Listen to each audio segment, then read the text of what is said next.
Hello everyone, I'm Stephen West, this is Philosophize This. Thank you to everyone who supports the show on Patreon. Shoutouts to subs this week, Michael Fellner, Branislav Hatala, Lucas Gaylord, Jordan Turner, and Judson Brooks. Thank you again. And to the people making direct contributions or getting merch on the website, couldn't actually be alive without any of you. So hope I can give something to you that's valuable in your life through this podcast here today. So the guy we're talking about today is Bruno Latour, a philosopher, a sociologist, an anthropologist, a man who in the year 1993 releases a book that gets the philosophical world a-talkin', a book that some people believe solves one of the most important heated debates in recent epistemology. The title of the book was We Have Never Been Modern. Now, to understand what he means when he says we have never been modern, let's talk about modern for a second. We've talked about it on this podcast for years, ever since we did our first episodes on Kant, maybe even before that. What does it mean to be a modern person? You know, you can use the word modern to describe something in normal, everyday conversation, and it more or less just means that something was recent, that it happened close to when we are living right now. But in the philosophical context of what we're talking about here today, when talking about human subjectivity, the word modern is going to describe an attitude of thinking, or even a way of being, that emerged hundreds of years ago near the beginning of the Enlightenment. So with that in mind, the question we really are asking here is not what does it mean to be a modern person, but what does it mean to think like a person who is a product of modernity? You can imagine people living during the Middle Ages. The people of this time thought about things very differently than people do today. They thought differently because nearly every cultural input they received from the cradle to the grave was different. Just as an example of this, historian Mark Bloch famously talks about feudal society as being a place where it was practically impossible to be an atheist. Not that the laws of physics precluded anyone from ever holding that idea in their brain, but that given the fact that almost every way that people were taught to view themselves had to do with their relationship to God and God's decrees for conduct on this earth, effectively, it was just impossible for the average person to come out of an average upbringing thinking of themselves as an atheist. Well, smash cut to modernity, and we have Nietzsche fearing almost the exact opposite of that. He's fearing that the world is becoming a place where it becomes almost impossible for a thinking person to see themselves as an instantiation of God. And this is just one example of what we're talking about here today. Just as the premises of the Middle Ages dictated a lot of the premises people use to make sense of the world around them, there are premises that underlie modernity that dictate our thought as well. You can spot them if you look for them. In fact, for Bruno Latour, the fact we're even able to spot them is exciting evidence of the fact that we've actually been moving into a different era of history. But more on that later. We all still have remnants of modernity that help us make sense of the things around us. And I thought it'd be fun here today to play a little game. It's a game I like to call, on a scale of 1 to 10, how modern is your thinking? Alternative title I've been working with is on a scale of 1 to Jordan Peterson. How badly do you need to rescue your father from the belly of the whale? Actually, he's more pre-modern. But come on, it's funny. Anyway, here's how the game works. Give yourself a point if you answer yes to any of the following statements. Do you believe that science is the best way of arriving at knowledge about the world around you? Give yourself a point. Do you believe that science and politics should be two completely distinct, purified realms of study? That scientists should study the objective world of nature, the world of objects, and that politics should deal with the subjective world of human culture, people making deals and arrangements, the world of subjects. Do you believe that these two things belong in their own separate realms of expertise? Give yourself a point if the answer is yes. Give yourself another point if you do not believe in a literal, supernatural God that has commands that we should be building our societies around. More than that, give yourself a point if you think we're living in a fundamentally new kind of society in modernity, one that's distinct from those pre-modern societies where the people projected their humanity onto the natural world around them. They didn't have unbiased scientists channeling nature, bringing this level of progress that we have. Give yourself another point if you believe in the idea that progress is linear. And I guess another point if you believe that modernity is the path to that progress. That the more experiments we run, the more science and technology progresses, the more we progress as a species. That since the beginning of the Enlightenment, we've solved most of the big problems humanity has faced throughout history. Look at medicine. Look at advanced agriculture. All we got left are a bunch of complex, nuanced problems to deal with, and that's in part a testament to how far we progressed. We are clearly on the right track here. Now, I could obviously keep going, but I think you all get the point. You score more than 4 points on this list, and congratulations, you are a product of modern thought. Nothing wrong with that. But I think Latour would say that if you find yourself so embedded in these beliefs that they seem practically self-evident to you, where you have a hard time even imagining any other way reality could be, maybe try to be self-aware of that fact and do some digging. Just to be clear, the problem here is not with using the premises of modernity to make sense of the world. The problem, just like it was with the people of the Middle Ages, the problem is having too much faith in the premises of modernity. Because the reality is they haven't exactly produced the world they promised to produce if we just bowed our heads, had faith, and ate the Jesus cracker. Modernity has seemingly led to some of the greatest disasters in human history, and we gotta be willing to take our subjectivity to task if we want to remain intellectually honest. This is what philosophers have been doing for almost 150 years, trying to figure out what went wrong and how we should be moving forward. So just to keep the tempo here, we have the premises of modernity. Latour sometimes calls this the modern constitution. We have the problems created by modernity in the modern constitution. And then we have the reactions to the problems of modernity, trying to find a way to move forward. And in this group, there's a couple of big ones that Bruno Latour is going to reference a lot. We have on one hand the postmodernist reaction to modernity. Done tons of episodes on them, but loosely classified. The idea is we need to get beyond the mistakes of modernity. And on the other side, you got scientific realists that think, yes, we've made mistakes, but what we need to do is fix the mistakes and stick to scientific observation as the way to arrive at objective knowledge about the world. Now, these two groups fighting with each other has become a mainstay of our age. It's like the moss that grows on the north side of a tree. It's like grandma fighting with the neighbors every day. It's like a compass. In fact, at one point, the postmodernists and the scientific realists actually went to war with each other. It's been called the science wars of the 1990s. The battlefield was epistemology. How do we know what we know? And both sides came to the battlefield with some pretty heavy artillery as to why the other side was full of complete morons. Doubt it, and you can see this war still playing itself out in comment sections all across the internet. Postmodernists, believing that knowledge is a social construction, may look at a scientific realist posting a comment and characterize them as a complete idiot. That they're essentially like a religious zealot on behalf of science. Understanding reality to them just means to understand how a bunch of atoms and molecules relate to each other. That what? What, you don't realize how everything, down to the language you use, the concepts you're studying, human reality is more than just a bunch of atoms. You don't realize how much humanity you're projecting onto the natural world? You're no different than your supposedly primitive ancestors, a postmodernist might say. But then on the other hand, a scientific realist on one of these comment sections might see a postmodernist and think that they're an idiot as well. Wait, so knowledge is entirely a social construction? Like what, all these different ways of socially constructing reality are equally valid? We can't have any reasonable way of determining how one way of understanding reality is better than another? And what, scientists, when they conduct these scientific experiments, aren't accessing anything at all that exists subjectively in the universe? Clearly, scientists are in contact with something enduring that's out there. To deny that is just to border on insanity. And you can spend your life battling in these comment sections, poised on one side or the other of this oversimplified debate.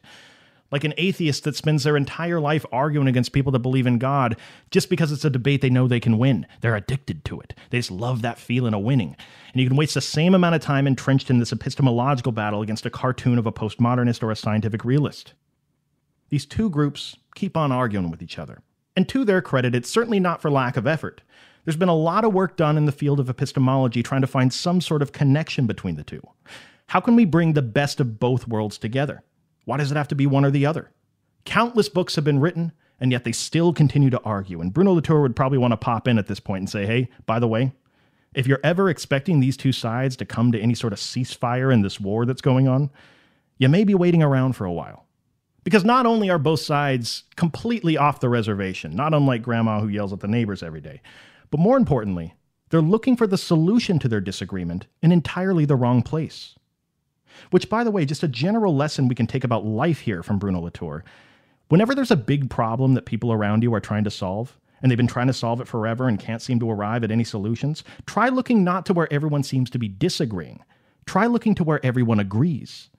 Because sure, it would stand to reason on the surface that a problem in epistemology is going to have an epistemological solution. But Bruno Latour thinks the real problem between the postmodernists and the scientific realists is a metaphysical problem. They both agree on a metaphysical premise that we've put way too much faith in since the dawn of the Enlightenment. And we can see it in a lot of places. We can see it in Kant's Copernican revolution. We can see it in an early disagreement between Thomas Hobbes and Robert Boyle about whether the truth should have to pass through the laboratory or whether it can be arrived at collectively by culture. It's a metaphysical premise we're proud of that runs deep into the heart of the modern attitude. What I'm talking about is the assumed separation between human and non-human entities. Put another way, the way this distinction manifests in the sciences is that this is the purification, as Latour says, of the world of objects, which are to be studied by scientists, nature, and the world of subjects, which are to be studied by politics, culture. Written into the constitution of modernity is the tacit agreement that the best way we're going to arrive at a progressively nuanced understanding of the world around us is by separating nature and culture. Politics shouldn't be brought into the sciences. Culture is a realm all its own to be studied. That the best way to progress is by purifying these respective fields. This is a hallmark of modern thought. This is something most people just take for granted. And this is the metaphysical agreement that the postmodernist and the scientific realist need in order to be at odds with each other, specialists on either side of this polarity of nature and culture. But what if that polarity didn't actually exist? What if the modern separation between nature and culture never actually happened? What if instead it's just been an illusion that's allowed us to intellectually justify a faulty way of conducting science, an incomplete method of analyzing culture, and has led to a structure to society that is destroying the world as we know it?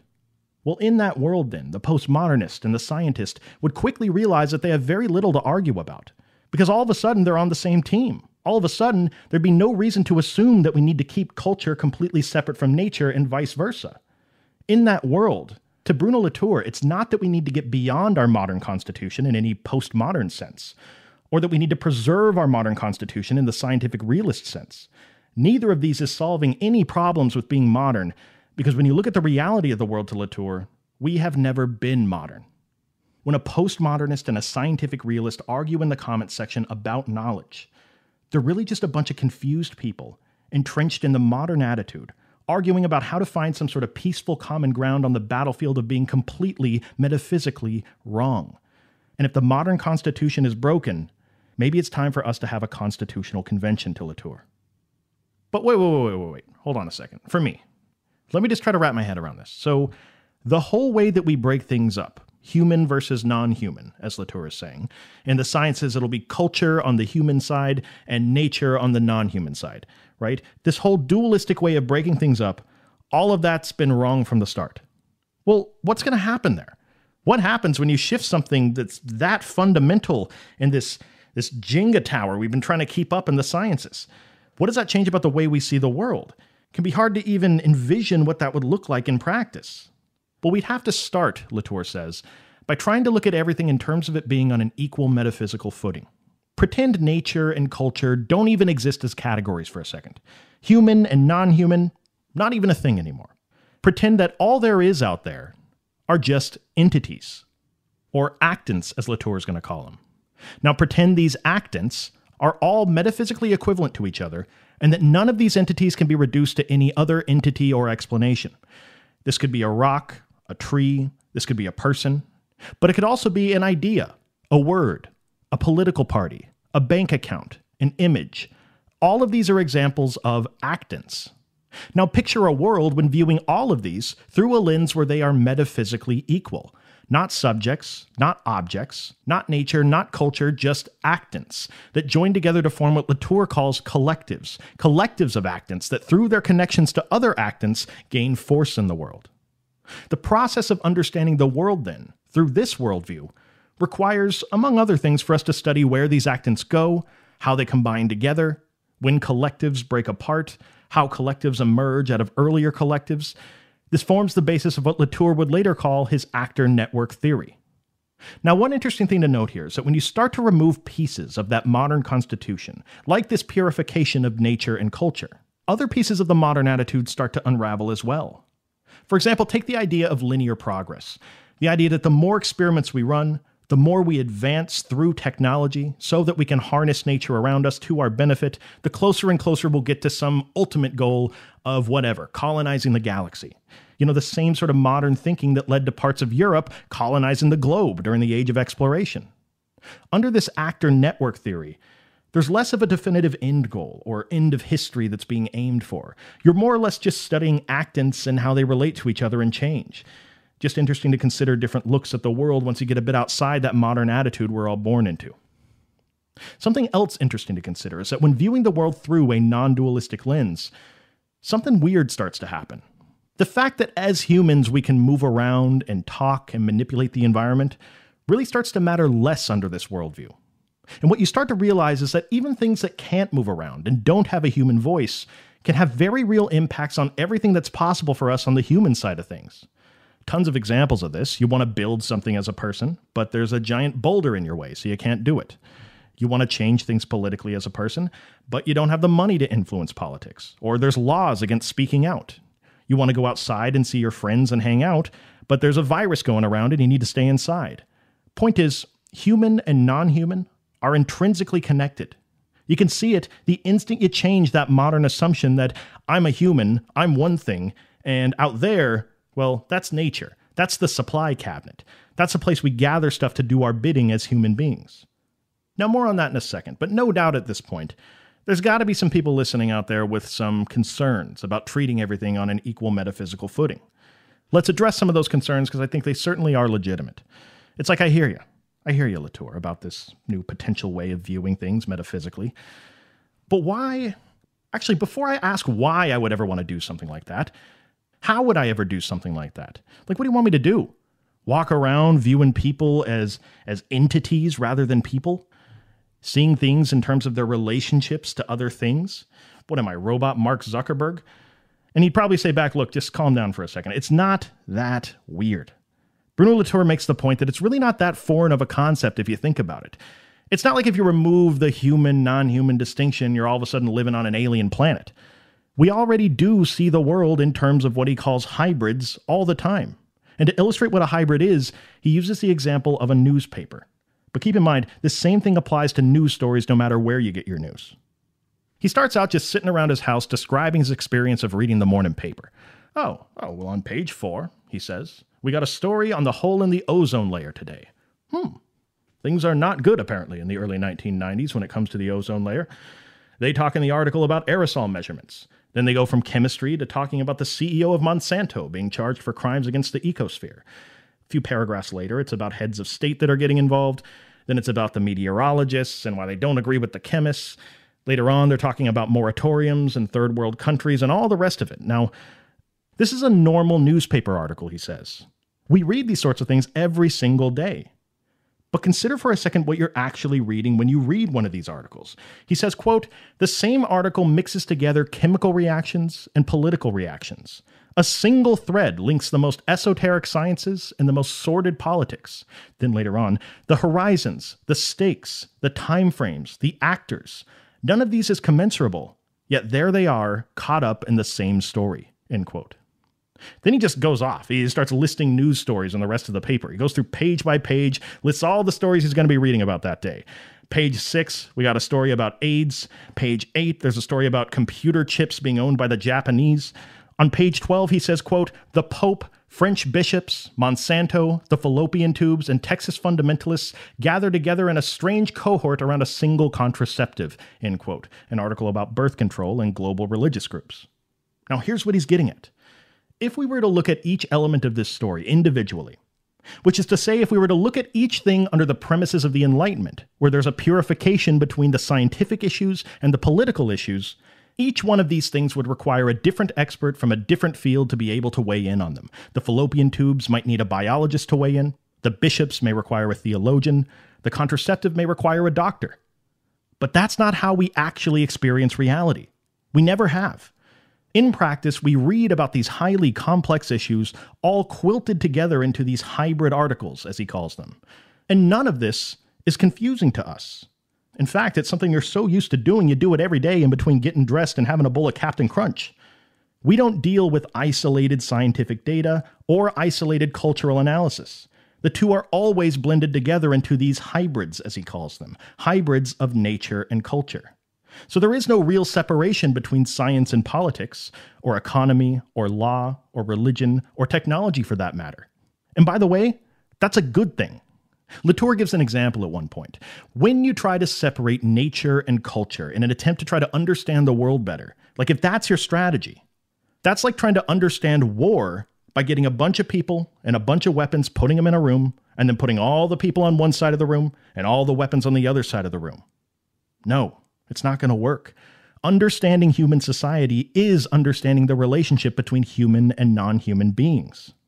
Just imagine talking about the hole in the ozone layer purely from the perspective of ecology, he says. You can't do it. The very concept of the hole in the ozone layer that we're studying is a collective of both cultural and natural entities. There's a sense in which ignoring the cultural significance of the ozone layer, looking at it only through scientific terms, would be missing out on a huge piece of what the ozone layer even is, why we're even studying it. So his point is we already do this all the time. We already see the world in terms of these blended hybrids. So to the person from before who's worried they're going to start seeing leprechauns or something if they switch up the modern constitution, don't worry about it too much. And if I remember correctly from before, that person was first going to ask how we can see the world in a new way, and then was going to ask why they should be doing this at all. And yes, I realize that person from before was in fact me. I am talking to myself, but I'm self-aware of it, so it can't be that bad. Anyway, it's a fair question. Why change anything? Generally speaking, why fix something that's working? Why fix the human-non-human distinction? It seems to have gotten us a lot of stuff over the years. We have planes and cars and vaccines and all the rest of the science and technology that's made our lives indistinguishable from the pre-modern societies of the past. And I think Latour would want to ask a follow-up question about the degree to which the modern attitude is working and for who exactly it is working. And I think he'd want to draw your attention to what may go down in history as a revolutionary year for human subjectivity. The year is 1989. You know, you can imagine the people living during the Middle Ages again. And as we talked about before, they had a totally different set of presuppositions they were building their reality from. And it's not like they were being forced what to think, but the way they thought definitely allowed them to be more receptive to certain ideas, more charitable to certain questions, and more likely to think in a particular direction. Again, we have to suspect that same situation applies for our modern attitude as well, and the year 1989 really served as a slap in the face to that reality for Latour. 1989 is the beginning of the collapse of the Soviet Union, fall of the Berlin Wall. Latour says this was a year of triumph for the West, the victory of liberalism, victory of capitalism, of Western democracy. But the triumph is short-lived, he says, because this moment in history becomes the first time in a while that Western culture can stop worrying about some global political crisis, take a step back, take an inventory of the problems that we now have to solve, and wow, every single one of them, essentially, has to do with humanity and its relationship to the planet. Pollution, overpopulation, deforestation, climate change, resource management, pandemics. The list goes on, and Latour says it is no coincidence. This is part and parcel of the modern attitude. This is what happens when nature and culture are falsely seen as being two purified domains that operate independently. This is the attitude that we structured our societies around. And when 1989 hits, people start to think, man, have we completely messed this up? What do we got to change about our thinking moving forward? Latour writes about it beautifully here. He says, quote, "After seeing the best intentions go doubly awry, we moderns from the Western world seem to have lost some of our self-confidence. Should we not have tried to put an end to man's exploitation of man? Should we not have tried to become nature's masters and owners?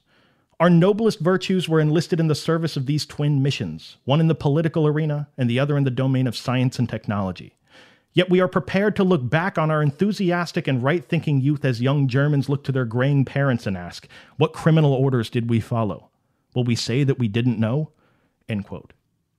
Structuring our societies around the premise that there are two types of entities, human and non-human, and that they exist on a different level of metaphysical worth, practically ensures that there's going to be a dynamic that emerges of self versus other.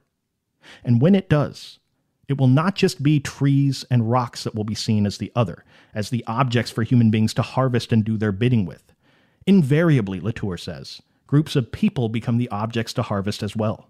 People that happen to be born living on top of the wrong substance buried in the ground. People that happen to be born with the wrong skin color or gender. Wherever you can find people who are voiceless, they will be treated more or less the same as the voiceless trees and rocks of the world. There's a further cost, though, when it comes to our relationship to science and technology. For hundreds of years, it was possible to think of scientific and technological progress as being completely separate from culture, as operating in its own unique domain of study. When a new piece of technology came out, it didn't necessarily have the ability to change the lives of everyone on a global scale. We were dealing with vacuum pumps and calculators at that time. But the more advanced the science and technology get, the less useful it is to understand them in isolation. Latour says that technology is not just, as some people say, a disinterested tool that can be used for either good or evil. It's not just a tool. Technology carries with it a type of latent morality. And it's not good enough to just understand it on its own. We have to have the ability to understand how that technology is going to impact other actants once it's released out into the world. How will it affect existing technologies? How will it affect the way people live their lives? How will it affect the rest of the planet? To think of science, technology, and culture as distinct, separate realms from each other is not just some cute mistake anymore. Oh, you're so adorable. Thinking like an outdated modern person again. This may be an adorable mistake in the world of vacuum pumps and calculators, but in a world of gene therapy, facial recognition, and atomic bombs, to not have a way to study and understand the relationship between science, technology, and culture is downright immoral to Bruno Latour. Something like climate change, early in the 20th century, was something we could delude ourselves into believing was purely an ecological issue, to be studied and dealt with solely by experts in the field of ecology. But Latour says climate change is no longer just a question of ecology. Now it's become a question of survival. If the goal that we're shooting for on this planet is human flourishing, then Latour thinks we have to understand that the flourishing of non-human entities is an absolutely essential part of that as well. And he's not just talking about planting trees and sticking your disgusting reusable straw everywhere. He actually floats the hypothetical idea of there being what he calls a parliament of things. In the same way a parliament brings in representatives to speak on behalf of various constituencies, various groups of people with different interests, a parliament of things would aim to give voice to a different kind of voiceless entity. People could come and speak on behalf of the interests of these non-human entities that can't speak for themselves, but nonetheless play an important role in the politics of the flourishing of the planet. Just one interesting idea of many. There's so much more to cover, even just in this book, We Have Never Been Modern, let alone in the rest of the work of Bruno Latour, who, thankfully, is still alive and well here today. God bless him. Highly recommend doing your own reading on him, or even just harassing me to do more episodes on him. Because more so than most other thinkers out there, Latour always gets me to question, how will people be thinking about things in the next couple hundred years? And why will they almost certainly see me the same way I see people in the Middle Ages? Every time I scoff at something that he says and then later think, wait, could that be the way people are going to think about stuff? This is one of the things I love about philosophy. And there aren't many things more difficult to see past than this modern subjectivity that we're all born into. But something else I love about Latour that he doesn't seem to get much credit for is just how optimistic his theory of knowledge is. In the world of the other metaphysical premise, where postmodernists and positivists practically want to kill each other, even if you win that argument, you're still left at the end of the day trying to answer skeptics about how we can ever know anything for certain. The world of things in themselves always lies beyond that veil of subjectivity. But in Latour's work, there's a little more hope, I think. To Latour, scientists are not studying the raw, isolated phenomena of nature. The more accurate description to him is that scientists are entering into relationships with non-human things, forming connections. So maybe robot Mark Zuckerberg is onto something. Maybe we need a social network for actants. Maybe if we study how scientists form these relationships and how those relationships form together with other relationships to create these verified social facts that we all acknowledge as true, if we can do that, then maybe we can gain a lot of information about how knowledge works from a new perspective, one that doesn't rely on us being certain about accessing the intrinsic structure of the universe. By the way, no disrespect was intended to robot Mark Zuckerberg in any way throughout the course of this episode. I can't burn bridges. Thank you for listening. I'll talk to you next time.